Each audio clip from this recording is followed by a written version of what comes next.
Now broadcasting from the Next Gen Conservative Studio in sunny South Florida, bringing you the latest in politics, current events, and pop culture. This is the Whitfield Report with Sam Whitfield.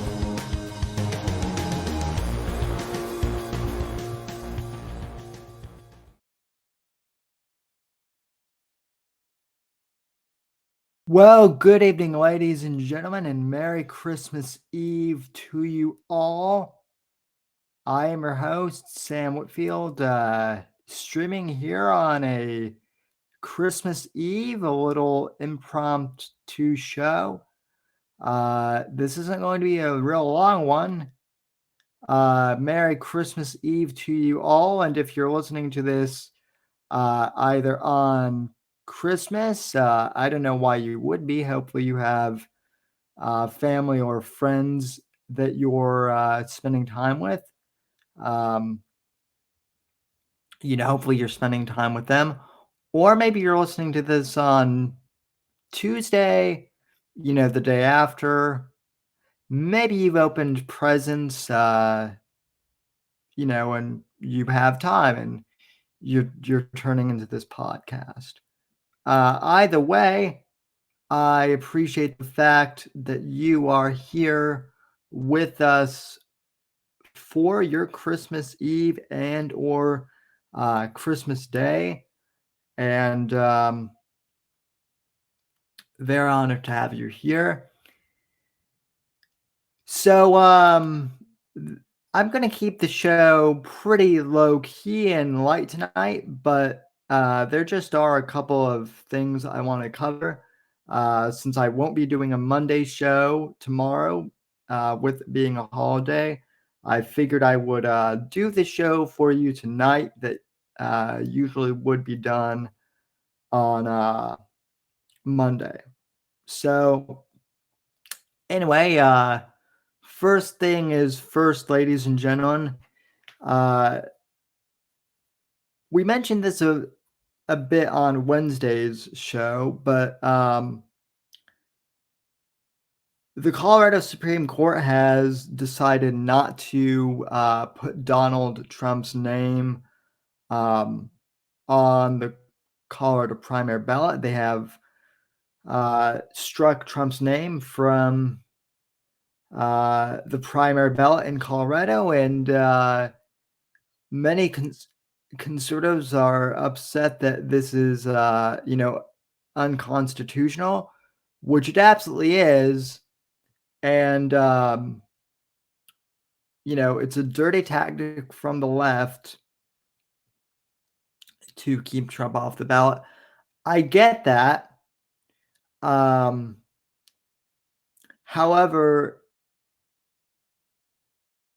what's going to happen is this matter is going to go to the Supreme Court.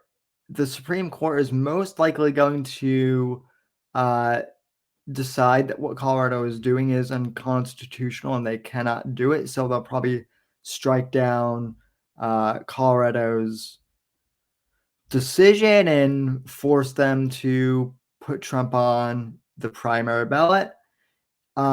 If they do uphold it, though, I know that some states, including Georgia and Arizona, are threatening to, or not so much threatening, but saying they're going to remove Joe Biden's name from the ballot. Because, hey, if Colorado can remove Trump's name from the ballot for the primaries, then what's to say that the more red states can't do the same for Biden? Now, Colorado is obviously, citing the January 6th insurrection, quote unquote, as the reason why they removed Trump's name from the primary ballot. Even though Trump was not officially convicted of anything, they're still going with the narrative that he led an insurrection.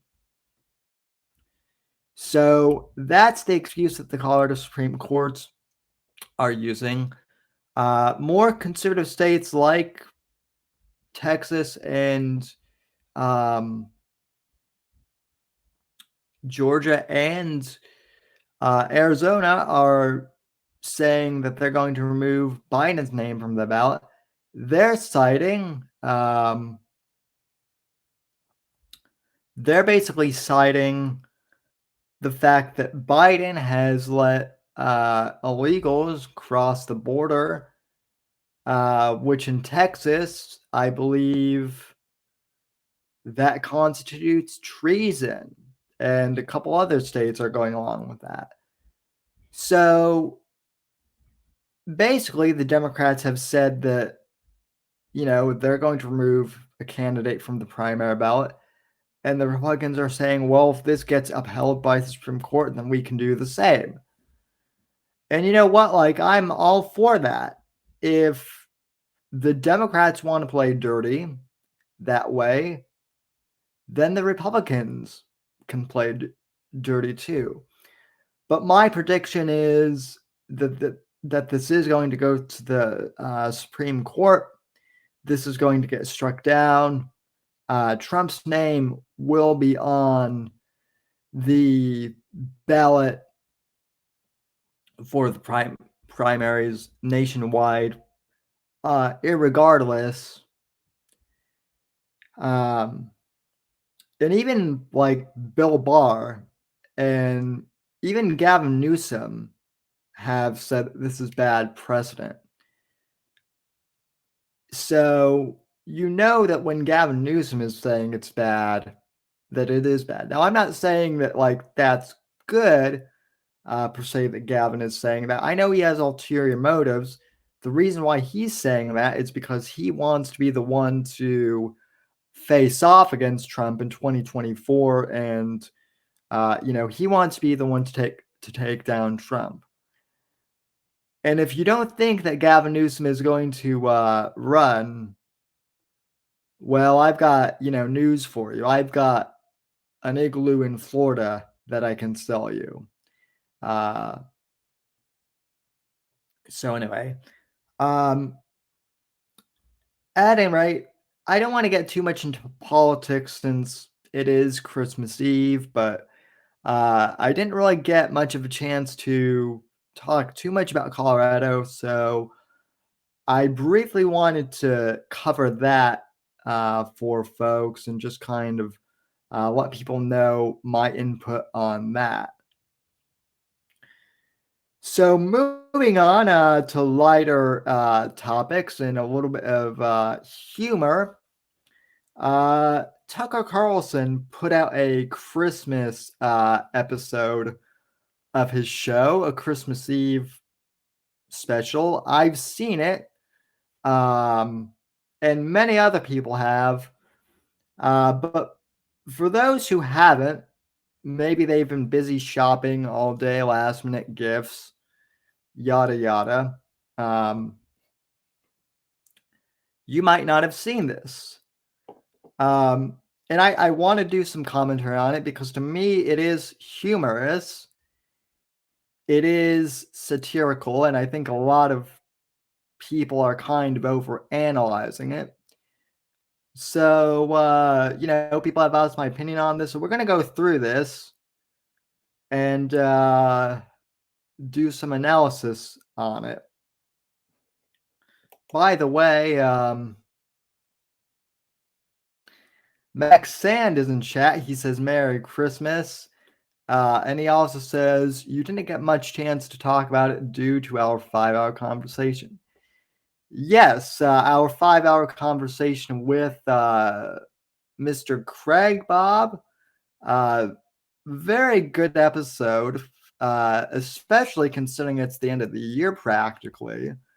And by the way, Max, if you want to come on the show, I can send you the link to hop on real quick. You weren't on Gilded, or you were showing as invisible or offline, so I didn't message you because I assumed that you might be doing some dad stuff. You can jump on a few. Okay, well, let me then send you the link, and Hold on, folks. This is what happens when you, in fact, do a live show. Okay. Um,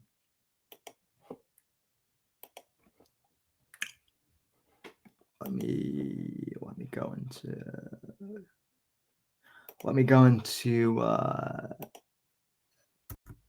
Gilded here.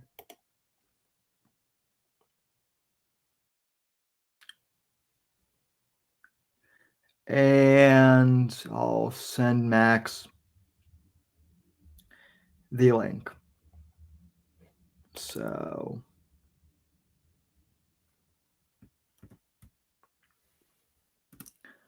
okay, Max, the link is sent. I'm sure you saw it, so just,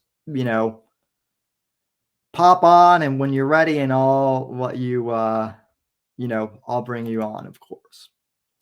Now, back to kind of our lighthearted show. So Tucker Carlson did a Christmas special episode. It's only 7 minutes long. I know a lot of people have seen this, if you've been online today. So this isn't going to be exactly a live reaction. I've seen it. But, it's still pretty funny. I actually didn't know that Tucker Carlson could do comedy, but apparently he can. And Merry Christmas, Mr. Max. How are you doing? Excellent. Merry Christmas, Sam, and everybody else. I had to jump in for just a few moments at least. If we're doing a Christmas Eve special, make sure you guys are, you got plans tomorrow, and if you don't, do something special for yourself. Yeah, and I have some words of wisdom kind of at the end of the show. I was going to pre-record this, but then I checked Rumble and like everyone else is streaming tonight, so I figured, well, if everyone else is streaming, why not? I was wrapping gifts and watching the Pod Awful merch episode. Fun fact, Sam. I was looking through old Pod Awful episodes because I'm in the Pizza Fund, and I was like, I just want a Mersh episode, right? And there it was, I had it on in the background. I was doing other stuff, and I just heard, and he goes to war with Sam Whitfield, and I was like, oh, it's that, okay. Did he actually do an episode on that? Because Nope. I've not seen that one, so I might have. It's a Pizza Fund only $12 episode, and without spoiling anything, he's like, yeah, we've made fun of Sam, and he just laughs. Well, and I was like, yeah, that sounds right. Well, yeah. Speaking of make fun and laughing, I'm not sure if you've seen this though, but Tucker did an episode today, and the amount of people who just don't get comedy, it's really shocking how many people take things literally online. The funny thing with me is he was like, you'll know the guest by his face. And I was like, who the fuck is this? Because I'm not a movie guy. Oh, so you hadn't seen this yet. So I saw like a few, like a minute 30, and he was like, everybody will know my guest by how he looks. And I was like, I have no idea who this is. So in other words, you haven't watched House of Cards then? I have not. No, never heard of it. Well, okay, so I can kind of, I guess, walk you through this. This will actually be fun because I can explain some of the meta jokes to you then. So yeah, I already kind of spoiled it, but for the folks watching, here it is. 2024 has not even begun yet, and it does seem like the presidential race is effectively frozen in place, if not over. We know who the candidates are. it's too late for another to get in. Some have already dropped out. But is it too late? Is there anyone in this country of 350 million people who could jump in at this late date and re-scramble the calculus of electoral politics? Well, there may be someone, and in fact, you already know him. You know his face. And the question is, will he get in this cycle? And that's my question for you. Well, that's really a decision for the people, Tucker. It's not something that I really think about or want to do. And Merry Christmas to you, too. Okay, so for those of you listening on audio, Tucker has Kevin Spacey, who's playing his character Frank Underwood from House of Cards. Oh, it's Kevin Spacey. I get it. I didn't recognize him, without him trying to molest a little boy. Yeah. Oh, so yeah.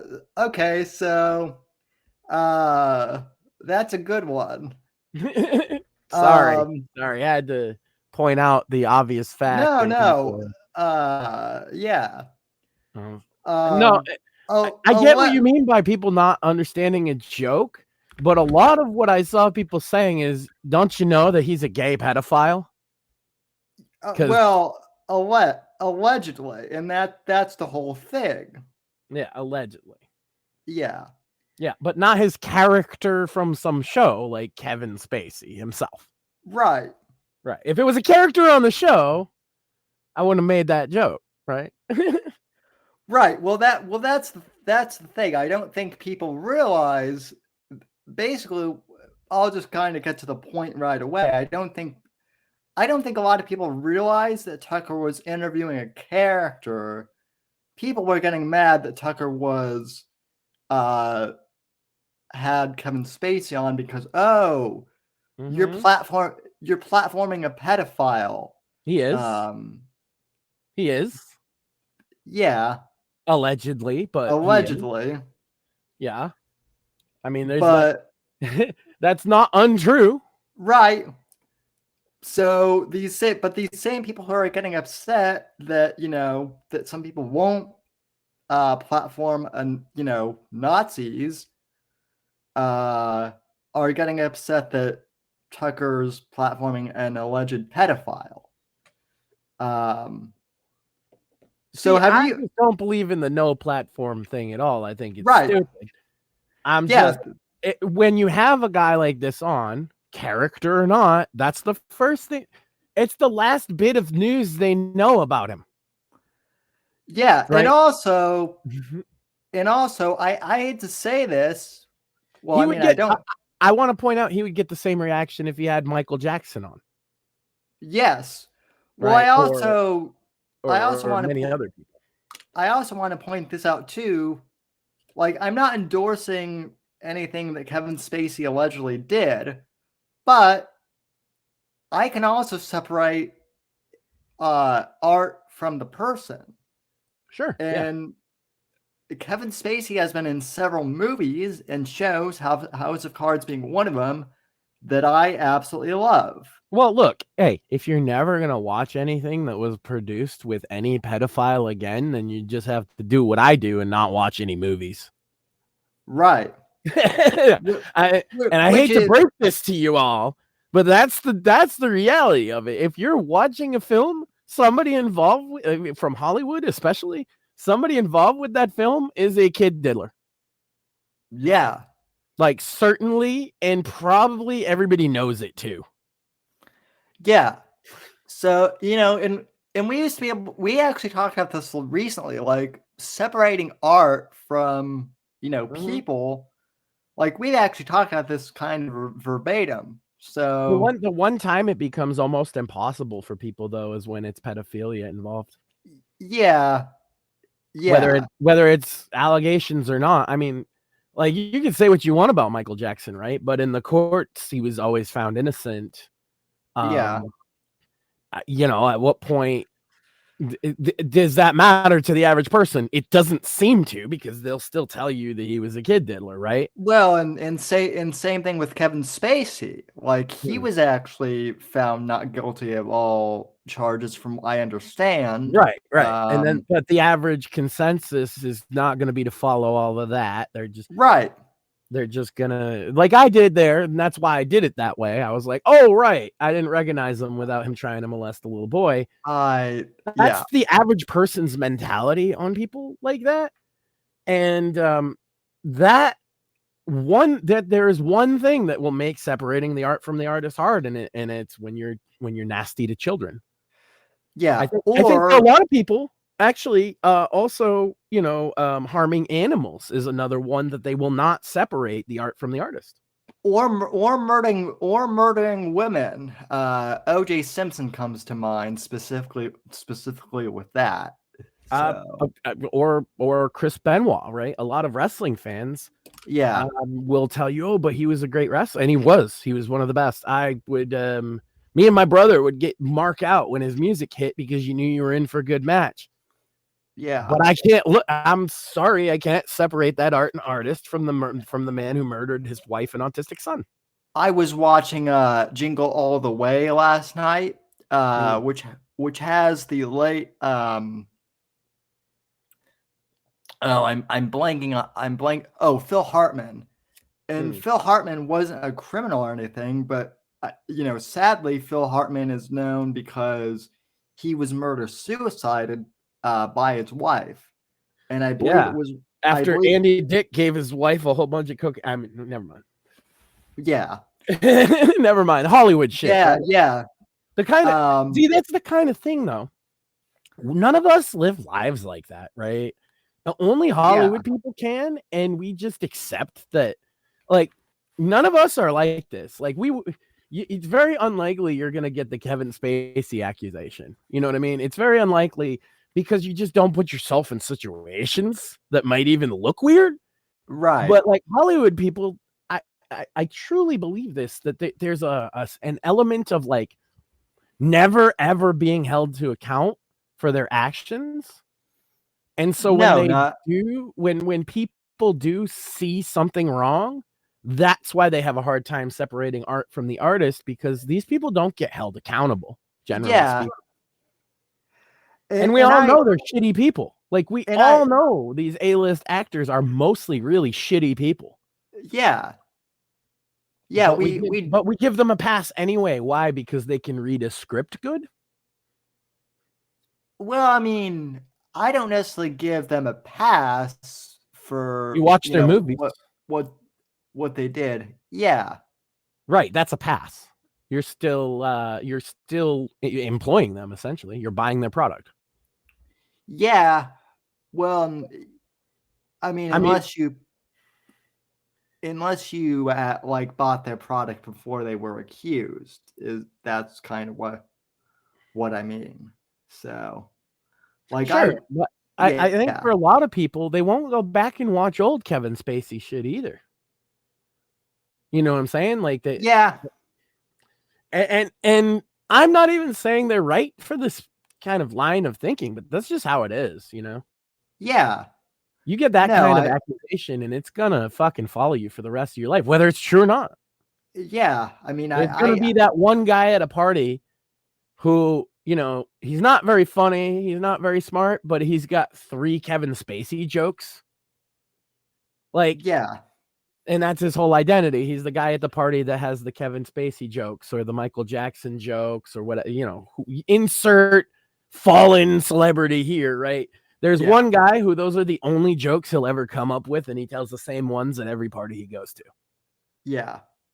And if that would only continue to work if people don't suddenly say, well, yeah, but I heard Kevin Smith was acquitted. That ruins the joke. But nobody does that. So he doesn't have to worry about his joke being ruined because nobody looks into it. They're like, yeah, he's a pedo.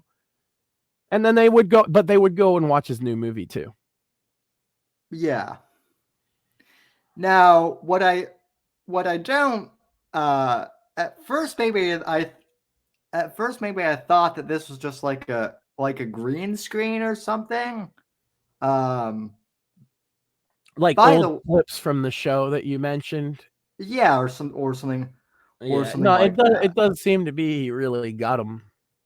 Yeah, which like I guess one thing I'll give Tucker on this, like, props for like keeping this under wraps. Yeah. Well, to be fair, again, with the reputation the guy has now, yeah, it's easier to get him if you're Tucker. You know what I'm saying? Like, Tucker wouldn't have got him 10 years ago. Yeah. Oh, here's the thing about Kevin Spacey that I would like to point out. He was not an overtly political guy as a celebrity. Right. You know, but he ran afoul of whatever, you know, whether by his own actions or they just wanted to say he did this. See, that's the thing. Is acquitted or not, it's a little fucking weird. Yeah, well, it's also, I will say too, like, it is weird because, like, for the past few Christmases, he's done weird, like, videos, like, on YouTube. Aren't they all in this character too? Yes, and so that's what makes it. Maybe he's lost his mind. Yeah. Maybe he actually is, like, living this character now on a day-to-day because it's just the pressure got to, I don't know. Yeah. But, like, so have you, all joking, like, aside from your comment though, like, have you seen House of Cards at all, or do I need to fill you in? I have literally never heard of it. Okay.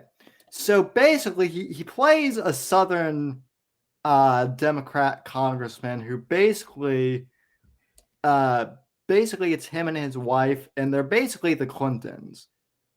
And you notice at the beginning of the clip, like, he talks to Tucker and then he talks to the camera like a fourth wall break. That's all from the show too. Right. So this is fun because I get to explain, like, pop culture to you. No, I get it. And then Tucker's bit is pretending like his character on the show isn't a scumbag politician. Yeah, I get what's going on. I suppose you'd have to be into that show to fucking truly get it. Yeah, well, I mean, it was a huge cultural phenomenon. But I've always doubt that. I'm not saying because I didn't hear of it that it wasn't huge. I just live in a bubble away from a lot of that shit. Yeah, no, I mean, intentionally so. Listen, if it makes you feel any better, like, Taylor Swift, I guess, won Time magazine, like, Times Person of the Year. And that doesn't mean anything to me because, like, I can only name one song of her, which is Romeo and Juliet, and I don't even know how that song goes. So here's the thing from a music perspective of Taylor Swift. She is quite talented. Yeah, there's no way around that. It's not my genre of music. But obviously, if you follow the music business at all, you can't ignore what she's accomplished. And then on the add to that, of course, that she's highly political, which is why they're pushing her so hard now. Yeah. Ever since she endorsed a race like 2 years ago, now she's decided she's full on politics, and the media is going to push her down every, teen to mid 20 girl's throat as the greatest thing ever. Musically, her writing is bad, right? It's bad. Yeah. It's written like the 14-year-old girl she was when she wrote a lot of it, and even her newer stuff is still written like a 14-year-old girl wrote it. Here's the thing: if it's 14-year-old girls listening to it, that's fine. But also, again, as a guy that's spent a lot of time in the music industry, you have to give credit to a girl that writes her own songs. I don't know if you knew this, Sam, but almost every major pop hit in the last 25 years was written by one Swedish guy. So it's nice to see people who write their own music, even if I fucking can't stand it. Yeah, no, I'm not denying her that. I'm not like, I wanted to be fair, just from a fair perspective, what she's accomplished is quite impressive. Personally, I hope she fails at everything she does, but Is That's it unlikely. Yeah, is it person of the year material though? I'm not sure. Anyway though, Well, it's not me, so it's clearly wrong. right. Right. So Can only be one person of the year, right? And obviously every year they're wrong because they don't pick me. well no, I think the person of the year should be Kurt Doolittle. But that's that's just my opinion. He's certainly doing something, interesting, but I mean, heck, I would put Craig as person of the year. Which, by the way, it's appropriate that your name is Blame Max Sand on Twitter because I blame you for turning me into a fan of the Untitled. the fake Untitled podcast. Yeah, it's so worth a listen. Them guys, man, some of their science debates are just fucking hilarious. And they always I forget the other guy's name, but he's always like in opposition to anything Craig says. And it's just so funny. Yeah. Evan no, the other guy. Evan is more of like Steve. Yeah, Steve. Those two will just sit there and fucking like if you find some of the older episodes, they'll scream at each other about like science. It's great. I'm actually going to get Steve on the show Nice. at some point in 2024 because we're both from. I want to point out to him, and I will, that like what he does by making Craig crazy is the greatest thing on the internet. And he does it unintentionally. It's great. Love it. Okay, yeah. So we're watching. So this is a character from a show where he's playing a corrupt politician. Yeah, and Tucker's bit here is he's going to support this corrupt politician. No, he's just. I don't know what Tucker's. See, that's the interesting thing is like, what is Tucker? What is Tucker's He's the media? He's the media who tells you that this is fine, even though he knows otherwise. That's it. That's my take. Yeah. Well, let's see. I believe that nothing should be off the table in life or in art. I think we could both agree that we need to get some adults back in the room. So if that means taking on the chief executive role, well, that's a sacrifice I'm willing to make for this great nation. Adults in the room. I love it. I could see it as a bumper sticker. Is that your campaign slogan? Well, that's not a bad idea. Look, I think first our country needs to stop apologizing and stiffen up. I mean, look, we got so many people running around with so many different issues like gun control, an important issue. But let's be honest. The truth is, more people are killed by online trolls every day. That may be true, actually, but then they're protected by the First Amendment. They can say whatever they want. You believe in the First Amendment, I assume. Of course I do. Look, people spewing ridiculous ideas is nothing new, and they should always have that right. Even though in the show, he kills like multiple journalists who try to expose his corruption. So, a little inside joke there. Well, they had information that might lead to the arrest of Hillary. Never mind. Yeah, exactly. But the problem is, somewhere along the way, we started listening. And we should remember the salient words of Benjamin Franklin, who said, "Do not believe anything of what you hear and only half of what you see." And he wasn't telling people to stop talking. He was telling us to stop listening. So let's stop blaming bots and college kids and start telling leaders what leadership really means. I love it. But how do you do that? Well, this country is mired in so much contradiction and confusion. We don't even know how we can help anyone anymore because we can't agree who needs help. I mean, what doesn't come with a trigger warning these days? I mean, Tucker, we are far too close to having a beanbag chair in the Oval Office. We coddle to everybody. Okay, you think you're a rabbit, that's fine. But let me tell you something. You sure as hell aren't going to see someone walking through my White House in bunny ears and a tail unless it's Easter. Well, amen. But how do you think we got here in the first place? Fear, fear, and then some more fear. That's been the consistent theme, fear. And that's why I'm going to keep saying we need to get some adults back in the room. Sounds like you're running. If you did run, I assume it would be as an independent. Well, I've always been independent my whole life, no matter what my party affiliation, even though at the moment I don't quite recognize my old party. So at what point would you get in if you did? Well, I think there's time.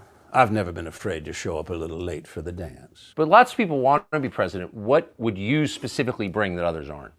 Well, I think I have a long and very solid relationship with the public, and that's a bond that has never been broken. I mean, I've almost felt like I can talk to them directly. Well, I mean, you do talk to them. Every Christmas you give a statement. It is Christmas Eve. What is your statement specifically this year?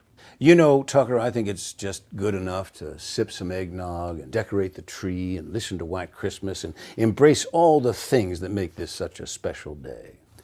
The truth is, I love nothing better on this day than to do a line of blow, drink a whiskey and Coke, hit a reindeer with my car, and wish you all the naughtiest Christmas ever. You know, you and I have something in common, actually.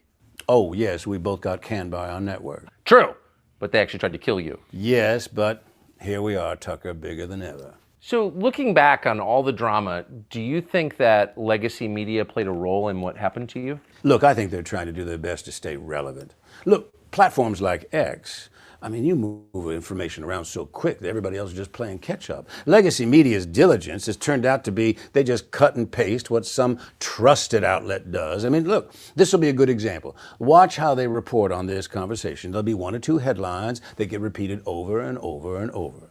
I think actually if legacy media wants to survive, they're going to have to start slowing down. That's smart. I agree with that. By the way, do you watch Netflix anymore?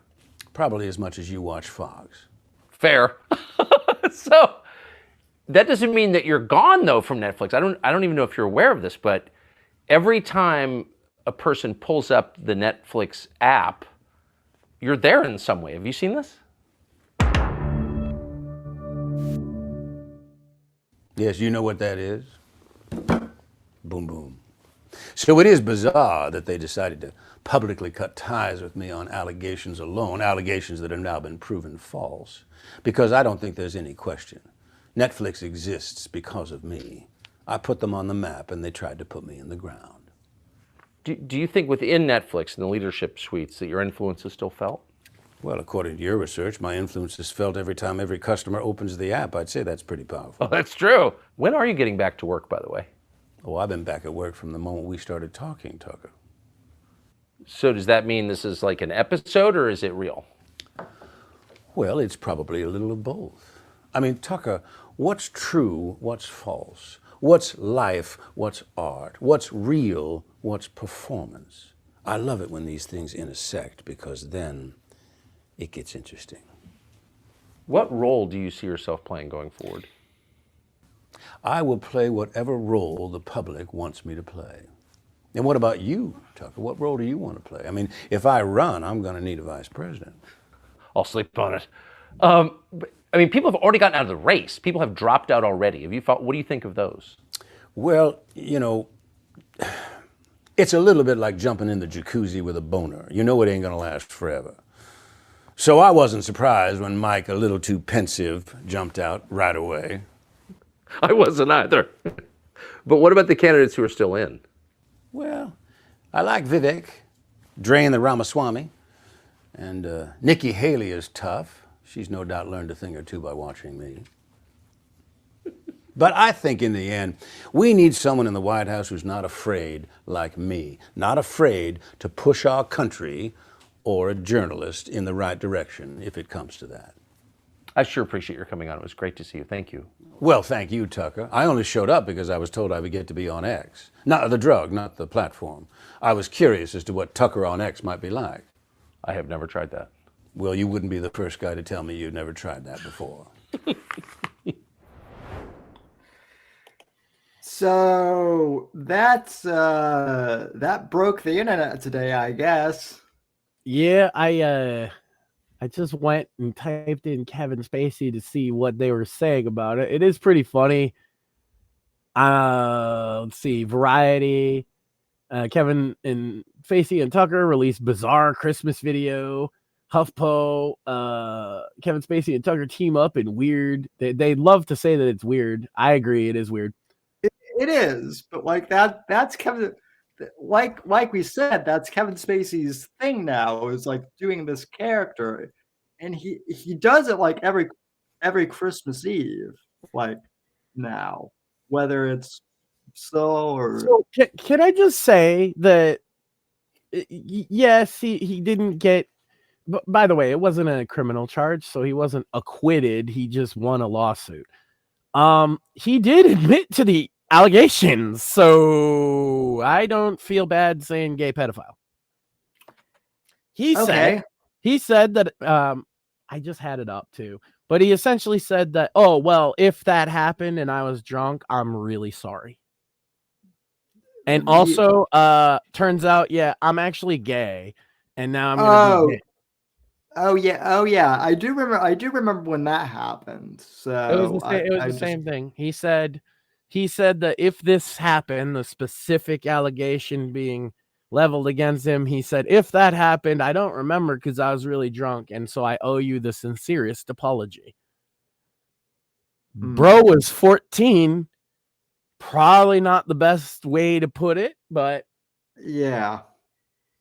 He didn't say, oh, that definitely didn't happen. He said, well, if it happened, I was drunk. Well, yeah. You know when I raped that kid? Come on. Yeah. I'm not even saying, like, maybe the guy is making it all up, but you don't do yourself any favor when you're like, yeah, I might have been drunk. Sorry. Yeah, that is a little what I don't understand is like, and I'm not saying that you're saying this or that anyone else is saying this. I have seen like some bizarre people who are like, well, Tucker platformed a pedophile, so therefore he must also be a pedophile. And right. like, that's why I say Hollywood are all pedophiles, I guess. So fair enough. Yeah. I mean media personalities, I guess so. But anyway, people kept like asking me to, comment on that. So I figured rather than write like a post about it, I would just cover it live on the Christmas stream. So am I the only guy in the world that like didn't see this show? I mean, I didn't see it until like 2 hours ago, to be fair, because I was busy like No, I mean the show that the whatever House House of Cards. I mean, maybe it was one of them big Netflix series, and that's the thing. I have not gotten into any Netflix series ever.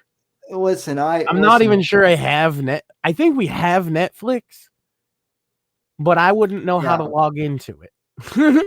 Listen, people are still upset that I've never watched The Walking Dead. I've not watched that. I've not watched Game of Thrones, which is right up my alley. But those ones are different because those ones I didn't watch for a reason. You see, when the shows were airing, right? I'm a gamer and I was playing online games. And so when those shows would air, people in the chat would talk about the show and spoil it. And I would just be like, well, never watching that. Oh, yeah. I don't watch shit. I'm not even one of those like people that's like, oh no, spoilers. Oh, spoilers is the worst ever. But if you spoil it for me, I probably won't watch it. Yeah. No, I'm the guy where like if you spoil something and it's, if you spoil that something is like really bad or something, I'm actually glad because then it's like, oh, you saved me X amount of money or you saved me X amount of time or whatever. So, excuse me. And Max is dying on stream, folks. Maybe got a little. You get something in your throat. Jeez. That's no, those shows. The spoilers weren't for bad things, though. That's the thing. It's just like, oh, I really want everybody else to watch this show, so I'm going to tell them everything that happens. That seems to be how some people operate. That seems to be how some people like to watch shows, to be honest. They like to know ahead of time. Not me. The moment you spoiled anything in The Walking Dead, a character I've never heard of dying, I'm just like, well, but now I know. And I'm gonna be waiting for that, and fuck. Yeah, They're not worth my time.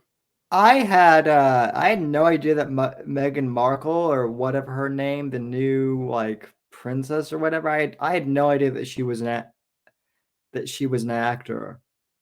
And people were like, "Really, you didn't know that?" And I'm like, "No." I'm like, "No." I See, wouldn't know more than anybody, right? Like she could be in like the biggest movie in the world, and I literally don't. Aside from this, I'm not a Kevin Spacey guy. I know he's huge, right? What besides Footloose, what was he in? Because I know that one.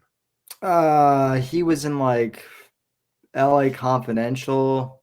Uh, Never seen it. he was in Seven with Brad Pitt. Heard of, but not seen it. Yeah. You're gonna be Though, pulling movies out that I've never seen for a while. I can almost guarantee it. yeah, and those are the only two that I can think of off the top of my head. But I know he was in a Call of Duty game. yeah, well, that too. There goes my. If only it fit, you know what I mean? I don't know if I told you, but like I found out that like my Santa hat like completely disintegrated, and like, and by the time I found out, like it was too late to order off of Amazon, and my mom's like, "I'm not running to the store to get a Santa hat." See, here's what it was: is my wife was like, "Oh, I'll get you one by the Wednesday, right?" And then Wednesday was there, and she hadn't, and then she had to go shopping, and that's why she was so excited that she was able to bring it home. But this was literally the only one they had, so like it was either this not fitting one or she wasn't doing it, and she paid more for it than I think she should have, to be honest with you. So I got 2 out of it. Yeah, yeah. Well, I mean, that's good. I'm just letting people know it wasn't for a lack of trying on my end. The hat, like I've had for years, literally disintegrated, and so I'm wearing my old man winter hat, even though it's you know, even though I live in Florida, because why not? So any like I guess holiday it's almost Christmas Day. You're probably going to be opening presents. I I was guess wrapping them, getting them out for the night so that they'll be ready for the boy in the morning. That's the plan tonight. That's good. I had to kick my wife out to wrap her present, and that was way harder than it should have been because I was trying to give her subtle reasons to go upstairs. And she had brought the wrapping paper down, and I was like, "Oh, yeah, you're really cold down here. Maybe you should go upstairs." And then it was like, I came up with like 14 different reasons why she should go upstairs for 5 minutes. And then finally, I just had to say, "Hey, scram, I'm wrapping your gift." And she was like, "Oh, well, why didn't you just say that?" So I always buy my mom books for Christmas because she reads. She's a reader, and she's into garden design books. But I also bought her Elon Musk's biography because I thought she'd like that too. And we were at Books a Million, which is like it's like the bookstore chain here in Florida. On Black Friday, and the hardest thing was she kept like picking out the books that like I had already gotten for her. Well, she and my stepdad were abroad, and so every time she would pick out, like, I'm like, oh, I don't like. I was basically like trying to like be like, I don't, you know, like maybe you should wait until after Christmas or something to like it's really hard when someone wants to buy you something for Christmas, but like you've already bought it for them. So like And yeah. my big thing this year is and I'm probably not getting any presents because I specifically asked people like there's nothing I need. So spend that money on my son rather than me. That's been my so if you were gonna get him a present and then me something worth $20, take that extra $20, put it towards him. Well, Because I am not a material. I was just having this argument with my wife because she was like, "What do you mean don't get you anything?"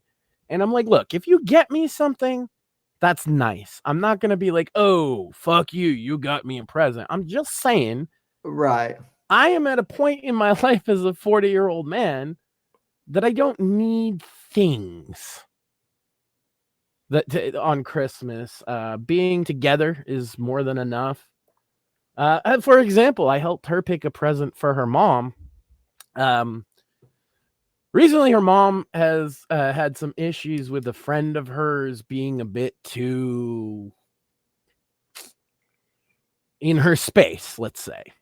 And Gotcha. because she broke her back in October. I think I've mentioned this before. And so we've all been trying to help out, and this woman has been coming over and helping out too.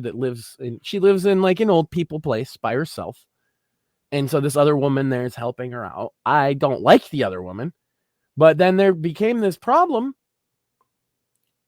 Somehow, a picture of my mother-in-law and my father-in-law from their wedding. It's just a picture of them holding hands, just their hands on the table during their wedding, that she had framed and had on her shelf for 35 years, magically disappeared when this woman cleaned her house. And so my idea for a Christmas present was, well, why don't we just get that picture? I was like, first thing I was like, well, there's a copy of this picture, I hope. My wife was like, yes, I have it. And I was like, well, why don't we get a nice print of it? Maybe put and we did in the end put 4 other pictures like her and her husband when he was alive. Yeah. The whole family with me and my son and my wife and them, just her and my son and just her husband and my son. That was the idea. So it's the whole family, right? And frame it real nice. And that gift cost about $3 and then another couple dollars for a frame. And it's gonna be the most impactful gift we give this year. I guarantee it. So yeah. just if you're out there and if you're thinking, man, I gotta spend more money on Christmas, usually not actually, except for kids. Kids is different, but even kids, when it comes to kids, it's like the kid wants something very specific is what gets expensive. But everything else can be not, if that makes sense, right? Right. Of course, we're not doing big electronics this year. I mean, it's a tough year for everybody. Yeah. His big thing he asked for was Godzilla. I still have yet to wrap it, and I got this. It's Godzilla. I don't know if the glare's too much, but it's Godzilla fighting King Kong from the new film. And it has a diorama city you can build that's all blown up. Yeah. And, well, that's considering what this is and how big everything is, it really shouldn't have been $70, but that's welcome to Joe Biden's America. Yeah. Well, and that's toy companies for you too. So well, the same thing 3 years ago would have been $20, but it's that's his big thing right there. There's no it's just a toy because he likes playing with his Godzilla figures and his he's got a whole bunch of other. Don't get me wrong, he's got to have so many fucking presents to open. It's absurd. Yeah. Well, I mean, he's also getting a new TV from his grandmother, so I guess. Yeah. It's Well, because his is old and like the pixels they're starting to wear out. So Oh, they well, got him a that's new one. nice. Speaking of grandmothers, so my grandmother, who's 89, she's really the only grandparent I have left. My mom's mom bought me some. She actually bought me an early Christmas present, which was some writing software that I've wanted. So, and hence that's why I did the reformatting on my book, because I was finally able to format it the way I actually wanted to initially with this software, instead of using the freebie that Amazon gave. Right. So, and for those who have read the book, I dedicated the book to her when it came out in June, because she's the one, or in July, because she's the one that got me into reading thriller novels in the first place. Yeah, So you got to be proud, right? yeah, well, and also, I mean, at her age too, like, I know it's cliche to say you don't know how much time you're gonna have, but like, I lost my grandfather, earlier this year, and Famously got banned for it. Yep. yeah, yeah, yeah. I explained that. I explained that to my mom, and at first she's like, "What do you mean you got banned off YouTube for talking about your grandfather, my dad?" And I'm like, "Well, that's specifically what I was talking about when I got Yeah, you banned." weren't even So specifically talking about him. You were talking about, oh, I had a couple of weeks off. I'm sorry about that. I was doing this and I had to go to the funeral. And it was about your travel more than anything else. yeah, yeah. So You didn't even curse. It's like, no. So and during that time, I was actually writing the book. So I'm like, you know what? Like, she's still alive, and I'm gonna dedicate this to her, because A, she's the one that got me into thrillers, but B, like, I want her to be able to see it while she's still alive, so it means something. And it did. So I got her a reprint of the book for Christmas. the nice new one right under the tree. That'd be great. She already has she already has the original edition too, but it'll be nice. And I buy it, I can buy copies at cost, so it's not that much money, but she has everything in the world, and so What to it be able means, but yeah, it means a lot to her, because what she doesn't have is a dedication in an actual novel published by her grandson, and now she does. well, she has it twice now. So Yeah, but you know what I mean. That's a great gift. yeah. That's an absolutely great gift. And and also, I mean, Especially considering, and like, let's not beat around the bush. A lot of people probably told her throughout her life that you weren't going to amount to anything. right. Like, and this goes, like, I give much credit to your parents, even if you don't have the best relationship with your dad, is it doesn't seem like they took that mentality. No, I mean, and I will I've seen people with kids who are disabled in some way, maybe even less than you, and they do give up on them. So I just, that's admirable. Yeah, well, and I mean, and the other thing that I've always admired both my parents for is they could have spent money basically suing the hospital where I was born for basically fucking up, because that is basically what happened. I have cerebral palsy because the hospital fucked up. Which And is there the most common case scenario, right? and I've actually talked about that. So if people want to go back in the archives on either Rumble or Spotify, it's a few years old, but people can find that episode. But irregardless, as I've mentioned before, they could have sued the hospital and spent all that money, but instead they spent on physical therapy. And Probably the right call. yeah, and people have always said, well, you could have gotten so much more money if you had sued them, but like they did the math.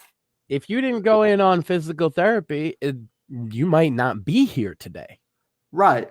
This is what people don't understand is that did they or did they not tell you that you're probably going to die young, right? Or not you, but they told your parents that, certainly. Yeah. Well, they literally said that I'd be a vegetable my entire life. And, you know, the prognosis isn't great, you know, if it's that case. So, but that doesn't mean it's set in stone and you're living proof of it. Right. And I say, I think they made the right decision, because I personally feel that it makes a lot of sense that if you didn't go all in on physical therapy and instead were kind of waiting on the results of a court battle that could take most of your life, who's to say where you'd be today? Right. Exactly. You know, so I'm thankful for both my parents. I'm also thankful for my white uncle who isn't here, which that kind of brings me to my other point, because there are a lot of people in this audience, some of whom you may know of, who have either lost relatives and or gone through divorces. And so a couple weeks ago, I'm actually glad that you're here for this, Max, because some people, I guess, kind of misunderstood what we were saying a few weeks ago when we said that the holidays were time to be jolly and not to be sad, because there were people because some people said, well, and I get that. No, don't misread me. That if you've lost somebody and the holidays are hard for you, I understand that. Yeah. But my advice still remains, because I feel that odds are, if the person died, they probably don't want you to be miserable in their name. That's my take. That's exactly what I was going to say, because my uncle Gary, who I've mentioned before, his birthday is on December 23rd. And yeah, that's rough. Were he still here, he would be 72 years old. But he died almost 8 years ago, and he died 2 weeks before Christmas. And, you know, I can tell you from personal experience that Christmas was devastating. So I get it. At the same time, but it's you gotta remember, it's the first of many, right? Well, and it gets better. I promise you, gentlemen, if you're the type that's listening to our show, that means that you, in some way, shape, or form, aren't completely black-pilled, right? And if you're not, then you got to remember that next year will be a little easier, in the year after, after. And look, my grandfather, I don't talk about I talk about my grandfather a lot, actually, because he was the most influential person in my life. He was the only adult who gave a shit that I was alive, except as a punching bag until he died. And he died right before Christmas. Right before, like, I think it was the 21st. Ooh, yeah, and, that's about when my uncle died too. You know, but sitting here almost 27 years later, or more than 27 years later, I don't think that he would want me to be depressed about that. I think he would want me to remember what I do, which is that he was the king of fucking Christmas, you know? Yeah. He was the king of Christmas. He would bring you the best gifts, you know, at least for me. I was his favorite grandchild, and he made no secret about that. So that's one of those things. Yeah, same with Gary. I mean, I have like two other cousins, both of whom are, you know, also boys, or I guess, you know, men now. But out of the three, I was the one who was always his son. But I have something close to 30 cousins on that side of the family, and I was his Like, even if he didn't say I was his favorite, they all fucking knew it. Yeah. I lived with him every summer. Right? Like, and he told everyone I was his son. He didn't say grandson. He said I was his, and he said I was his only son, which is why my uncle hates me. My uncle embarrassed him. So that was kind of how Gary never had any kids because he was an alcoholic. He's a confirmed bachelor. He was a high functioning alcoholic who knew that he wouldn't be able to like be responsible and have kids. So, but my uncle Joe, he passed this last year. Yeah, It's like that too. He was a confirmed bachelor. He didn't want kids because he knew he like drinking and partying, and he really wasn't. He didn't want to raise kids, but he loved his nephews, and especially me because his big thing in life. What he really wanted to do was on Fridays and Saturdays, he'd go out and party. The week he'd work and he'd just be sitting there reading Star Trek. Like he loved Star Trek novels. And me being a reader, when I went over his house, I was a library. Like he had every Star Trek novel, which is a lot more than you would ever think. And so I would just get to take a book with me, and he didn't want kids himself. In his case, and maybe your uncle is in a similar situation, maybe not. He did have a long-term relationship with a woman when he was younger, and it didn't work out. And then after that, he kind of decided that maybe marriage isn't for me.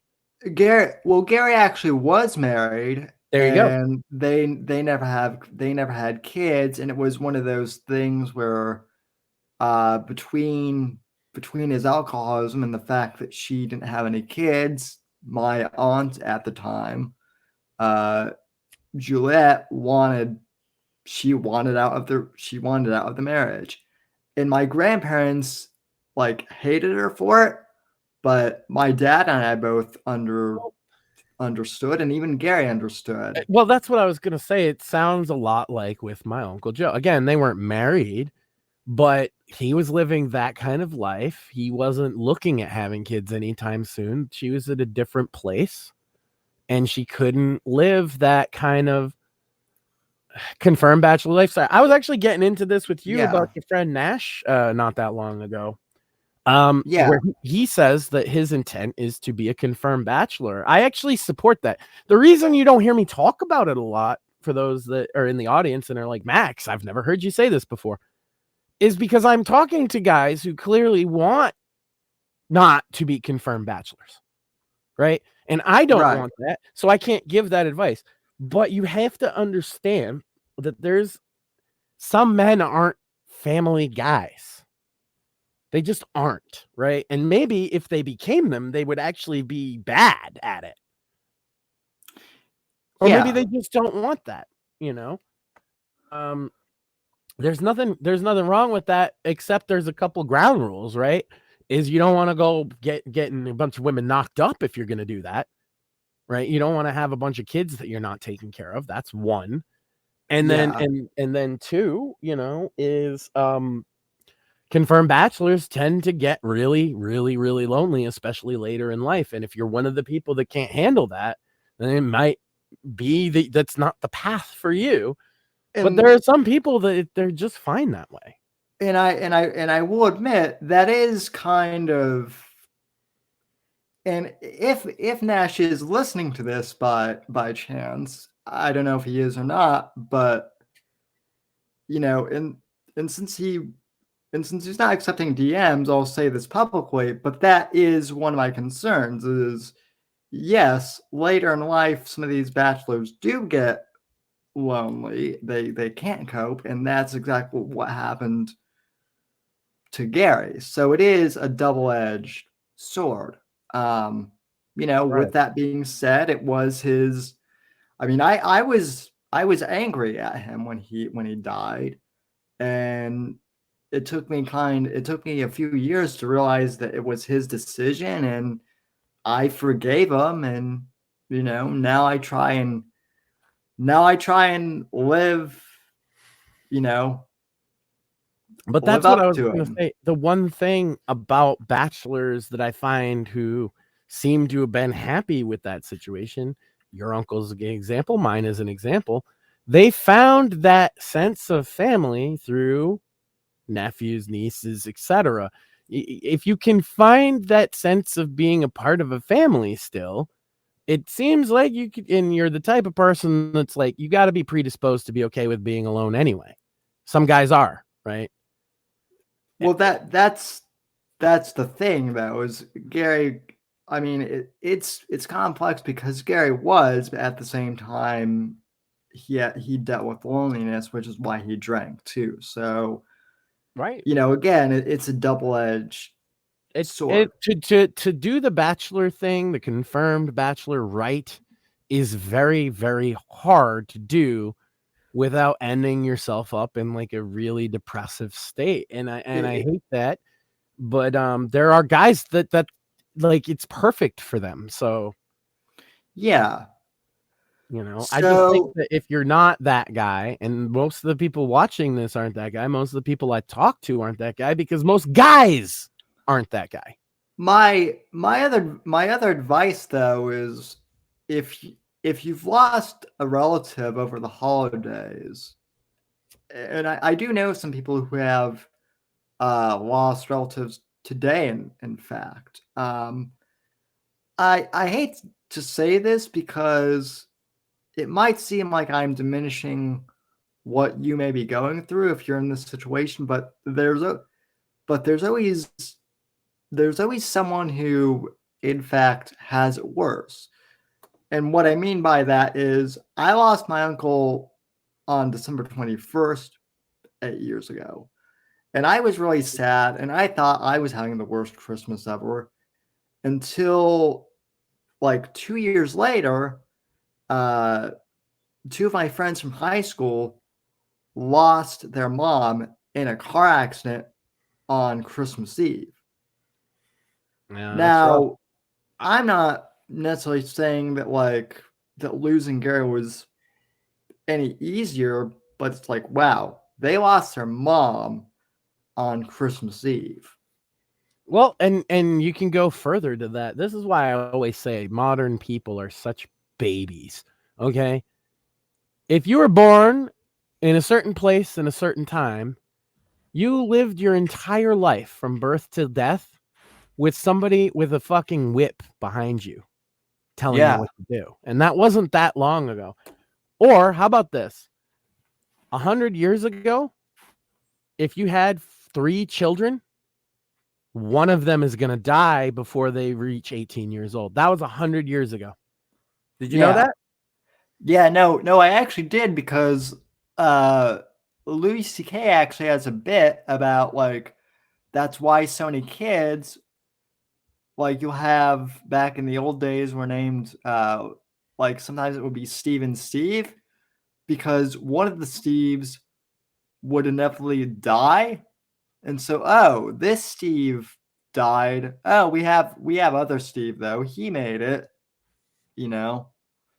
Or But my point being is, like, we in the modern world are the least likely in human history to be a victim of interpersonal violence. yeah. No, we're the least likely to be affected by starvation and just a modern, like, everybody's like, oh, modernity is so fucking terrible, but you're also ignoring a lot of the fucking side effects of us being modern, is that you're even able to bitch about it. Right. That's a side effect, right?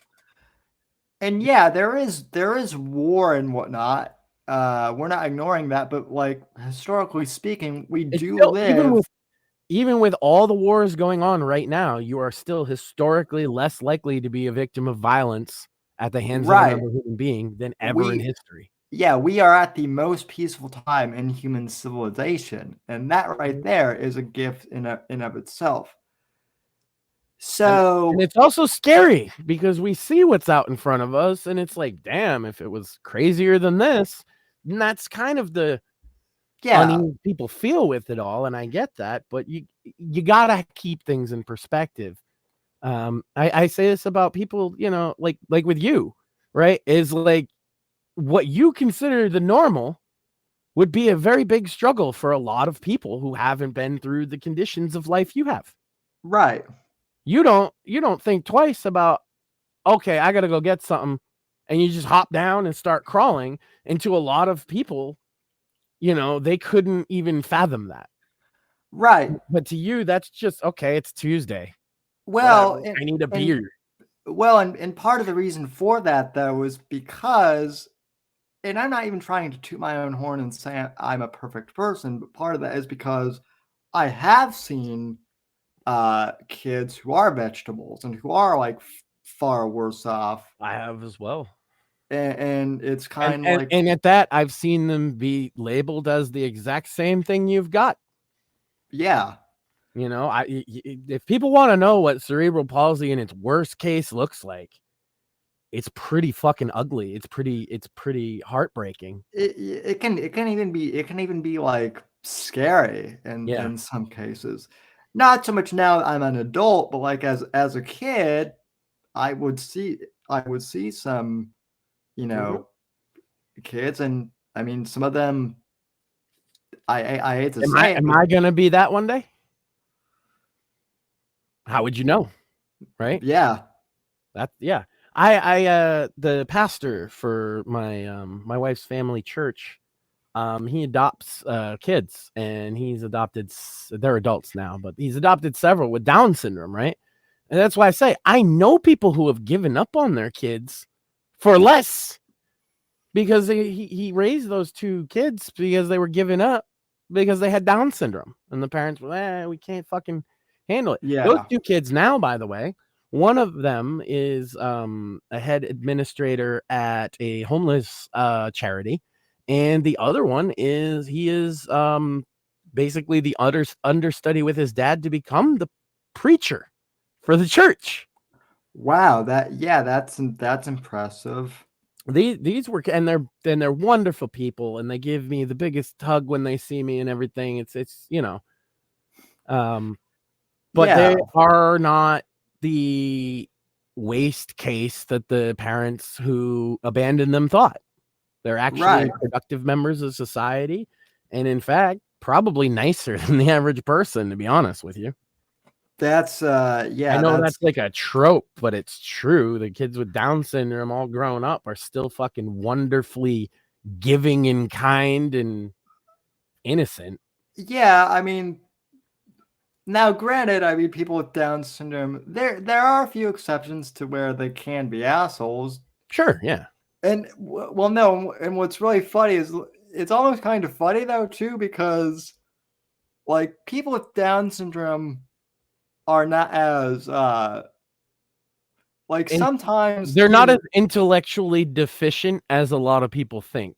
Well, and sometimes they play. Mm-hmm. They definitely play the Artard card as much as possible. I had a friend in middle school, and his name was Kevin, and he not only had Down syndrome, but for whatever, he had other stuff going on, so he had no teeth. Oh yeah, he was one of those. And the teachers would be like, "Oh yeah, the fucking retarded kid, blah blah blah," but like he would do shit like he'd be like, "Hey guys, watch this," and then he'd jump up on this was like in middle school, he'd jump up on the cafeteria table in the middle of all of us and just start saying "fuck you" to the teachers, and then he would just sit down and keep eating his lunch, and nobody ever did anything. Right. One day my friend got it in his head that he could do it too, because if this kid's getting away with it, right? Oh, he got in a lot of trouble. He got a lot of trouble. Yeah, so he knew that if I just do whatever I want, they're gonna be like, "Oh, silly retard." Like he wasn't he was using you, dummy. You're the you know what I mean? You're the retard, teacher, not him. Yeah, no, that does happen. Yeah, I've had friends like that most of my life. I had a midget friend, and I say midget because if I called him anything else, he would fucking be very mad at me. Yeah. He had dwarfism, so I guess the term technically is dwarf. But I swear to God, if you ever called him little person, he'd want to fight you. He'd probably lose. But he'd want to fight. I had a friend who sadly is no longer here because he died from primordial dwarfism. Nick is his name. Yeah, great rough guy. One of my fellow Eagle Scouts, but he actually got to meet the midget from Game of Thrones, and Peter Dinklage, I guess is his name, and everyone was like, "No way, you got to meet Peter Dinklage," and Nick was like, "Yeah, and that dude was kind of an asshole. I'm not gonna lie.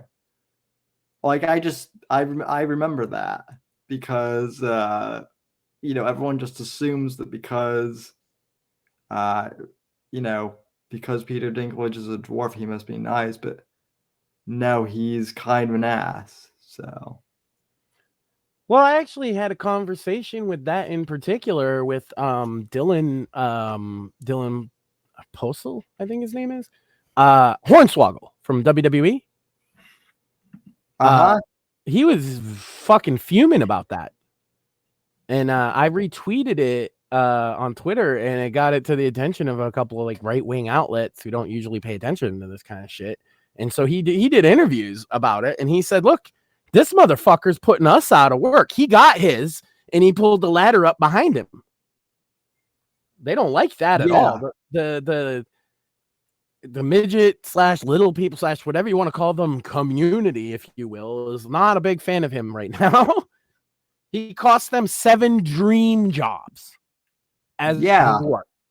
That is like a dream job for you if you are a short person, right? If you're a vertically challenged person and you could get a job in Disney's Snow White as a dwarf, that's a payday, and that's a payday. You know what mailbox money is, right, Sam? It's like an industry term. Yeah.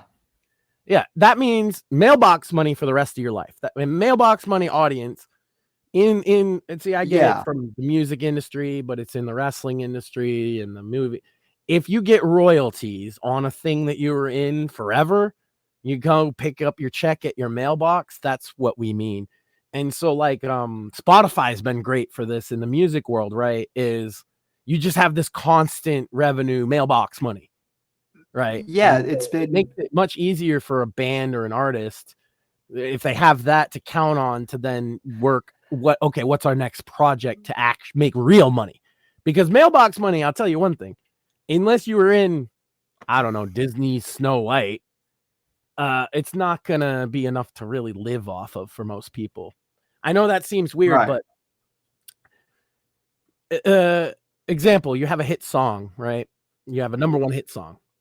What ends up happening is you make all your money early on with that song, and then the plays on Spotify accumulate because one guy's like, "Oh, I remember that song," here and there, right? And so you get like 50,000 listens a month or whatever on your song.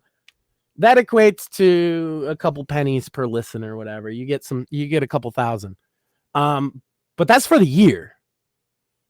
You know what I'm saying? Like you get a year's worth of royalties. So you might get 5,000, but you obviously can't live your whole life off mailbox money. That's my point. Now, if you're in a film, like the problem is that movie's going to bomb. But if they did it right and you were a dwarf actor or a midget or a little, whatever they want to be called, right? Because I'll tell you this, when you talk to midgets, little people, whatever, each and every one of them is going to tell you what they want to be called. And it's usually not the same as everybody else. Yeah, and I'm old and not politically correct, so I default to midget. My friend told me to call him a midget. So you've got the midget card then, basically. I guess. And it's Yeah, unfortunate well, he's not with us today to fucking sign that in paper. But yeah. I'll tell you Well, what, the dude was a legend because this was mostly in regards to filming my shows in high school. And one of the bits that we did was to, you know how high schools, they'll have the tall lockers, but then they'll have ones that are like separated into a top and a bottom. yeah. So we had stuffed a guy in a locker for a bit before that. And then we were like, wouldn't it be funny to put the little guy in the half locker? And we just like, you know how you spitball comedy ideas, right? And it's like, oh yeah, we Yeah. should put him in the. He latched onto that, and he was like, we must do this. And I was like, okay, well, we could put you in there, and then edit it to make it seem like it had been hours and hours. And he was like, nah, you gotta put me in there for at least 3 periods, and just leave the camera there, and I will talk, and you'll hear it. And sure enough, it made for the funniest fucking. Just him in there. At first, he's like, guys, he's knocking on the thing. We left the mic in with him.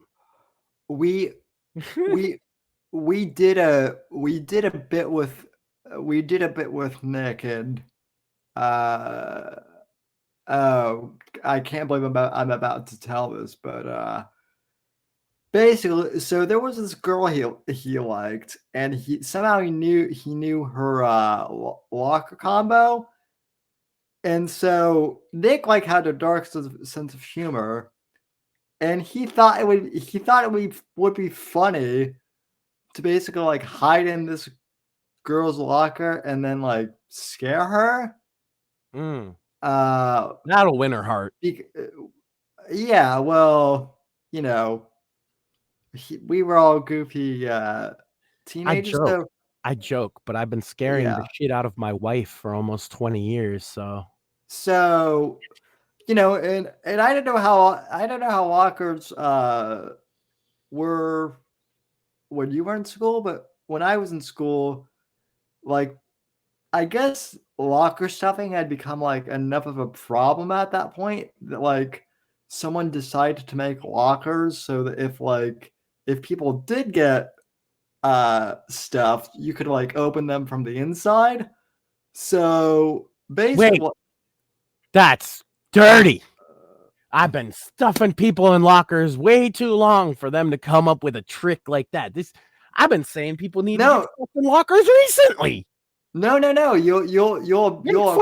Nick Fuentes needs to be put in a locker. Tell me I'm wrong. I mean, you're not wrong. You're not wrong. You saw when he punched a guy and he fucking tucked his fists. I did like a ranting, screaming bit about that. Just like, good Lord. Now you can get out of a locker. Jeez. No, but for this bit. But they still have padlock spots on them, don't they? They do, but you can kind of like, I guess you can kind of safety lockers, ladies, and welcome to the fucking machine. No, you'll appreciate you'll appreciate this though. So we hit him in the locker. He's like dead quiet, right? The girl comes up like, I think she actually did have to like unlock the locker, if I'm not mistaken. But she unlocks, she undoes like the padlock. All of a sudden, Nick just opens the door and scares her. Like he opens the door from the inside and just scares her, and we're all laughing our asses off about that. So. Nowadays, they'd call the cops. Yeah. What you really need to do, though, ladies and gentlemen, is enjoy the holidays. I think that. So I'm gonna head off. Actually, I got presents to wrap and trees to trim and all that fun stuff before the jolly guy gets here. Apparently, as I've been talking to you, my wife was trying to put the boy to bed, but he didn't want to go to bed because it's Christmas Eve, and he fell asleep on my bed, trying to stay up like a big shot. So now we have the go ahead. We're gonna start rapping and getting crazy. Well, And well, that's awesome. I'm actually going to wrap up the show myself because I've got to get into the shower and get ready for bed.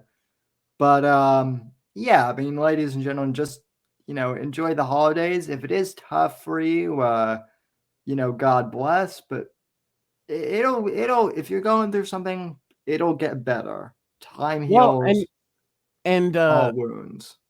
I'll tell you, Christmas will be over Tuesday, and then it's back to the grind. So if it's rough for you, hey, it was rough for me. I hated Christmas. I don't know if anybody knows this. I hated Christmas. I despised Christmas. It was my least favorite holiday. And that's because I was raised in a dysfunctional, abusive household, right? Where Christmas meant fist fights, and beatings, and alcohol, and all that. And now I love Christmas. It's my favorite holiday. And so I can relate. But when it was tough, I would just say, and a couple days it'll be over, and then we'll get back to the grind. But for me now, it's a way to kind of like make the grind bearable. I went on rants about Thanksgiving and how much it means to me, and even Halloween people might think is a silly off day. No, these are the things that keep me going as a father, Yeah. Instilling the same traditions on him that I wish were instilled properly on me. I'm making up for lost time. I'm making up for mistakes that weren't mine to make. So yeah, I guess that's the message. So real quick before Max heads off, I'm gonna head off too. But on Wednesday, ladies and gentlemen, and I don't know whether we'll pre-record this or not, but Wednesday we'll have one of my close personal friends on the podcast who works in Washington, D.C. He's home for the holidays in Colorado right now, but we'll have him on the show Wednesday. I don't know whether he wants to do the show live or pre-record it. We might actually have to talk about politics, huh? Yeah, we've been bad about that lately. Well, and Max, I hate to say this, but like he's kind of like an establishment Republican. That's fine. So he hates Trump. Oh, and well, that's fine too. Like, no, it'll be interesting because I'm the Trump guy. He hates Trump, so inevitably we're going to clash a little bit for like probably the first like half hour, but then we're going to talk video games. And if you want to join, it'll be fun. It'll be fun. We'll see. Wednesday, I'm pretty sure I'm penciled in for Wednesday anyway, but yeah. I know we got a whole bunch of stuff. We're gonna go down to the monastery. We're gonna we got to go over and see some of her family, and then the boy is going to his grandmother's. That's his biggest Christmas wish, actually, is that he can spend the vacation over her house, because it's totally not because she spoils him rotten or anything. No. But you know what? I'm fine, because the wife and I will have a week with him not here is the longest I think we've ever had since he was born. Oh, wow. Yeah. So we're going to have our New Year's Eve, and we're going to have fun. So basically, Max, if you want to come on the show and dogpile, I mean, have a polite conversation with my neocon. I mean, I know who it is now, right? And I don't think it's gonna be as bad as you're saying. I think we agree on a lot more than typical. No. See, the thing is like we agree on 95% of the same stuff. So we gotta argue about that 5. Like that's all we can talk about, really. And then we'll talk about like video games, and he really wants to talk about AI. Which, that's actually become like a prominent subject on the show. So yeah, he does want to meet you at some point. So maybe Wednesday will be the day for that. So, but for you folks at home, there will be a show on Wednesday. So tune in for that. And for anyone who And then once I'm done, this is my vow to you, audience. I'm gonna try and get together like a clip show for the end of the year, but I gotta get through Christmas first. So it'll be something, even if it's just a YouTube video I put up with like funny clips of us or insightful or whatever. I'm gonna go through as much of our shit. There's a lot. I didn't realize how much content we've put out this year. we've almost done like 80. I've actually counted because Spotify allows me to. We've done 81 episodes now at this point. So varying from mostly 2 hours at the shortest to 5 hours. Yeah, it's a lot. Originally my goal was I was going to take one clip from every episode. That's not going to happen. Yeah.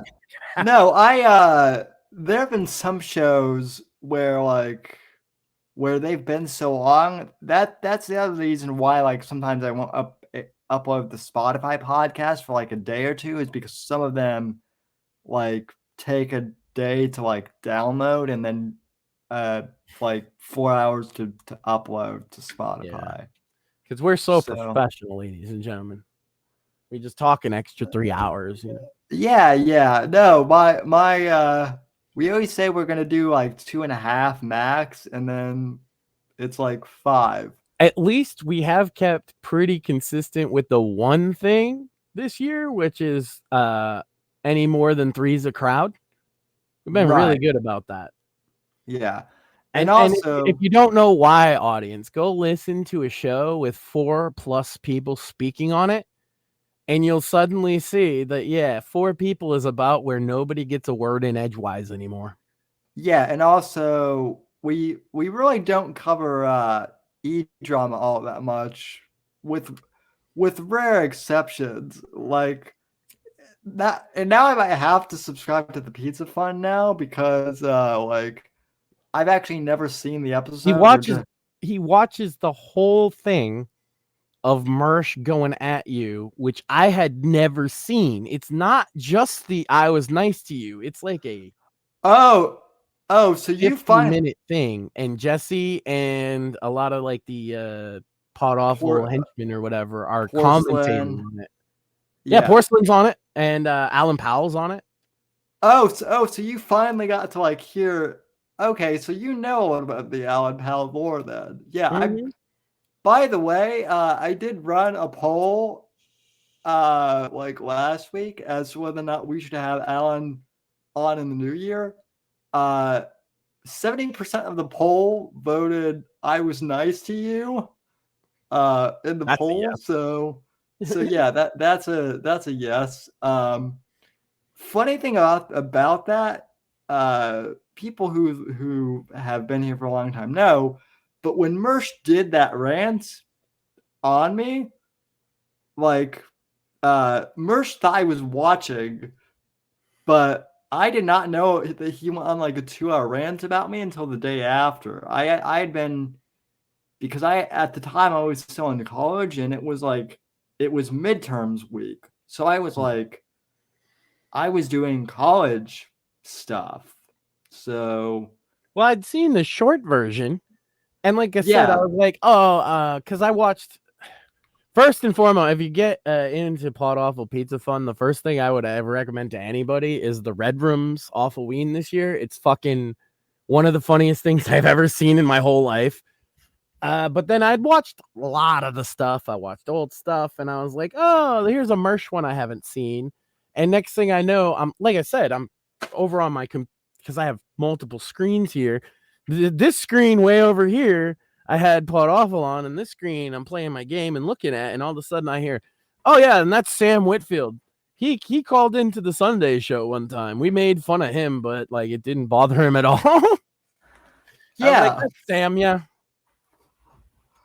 No, and like now I've got like Pot Awful people who like make me watch Encino Man and like really bad movies. So it was I feel okay with having watched Encino Man only after I got to assault Pauly Shore with a soda can. So Yeah, we'll have to have nostalgia November on so you can tell about the story. I feel like I have to get that clip into the fucking end of year show is my Pauly Shore story.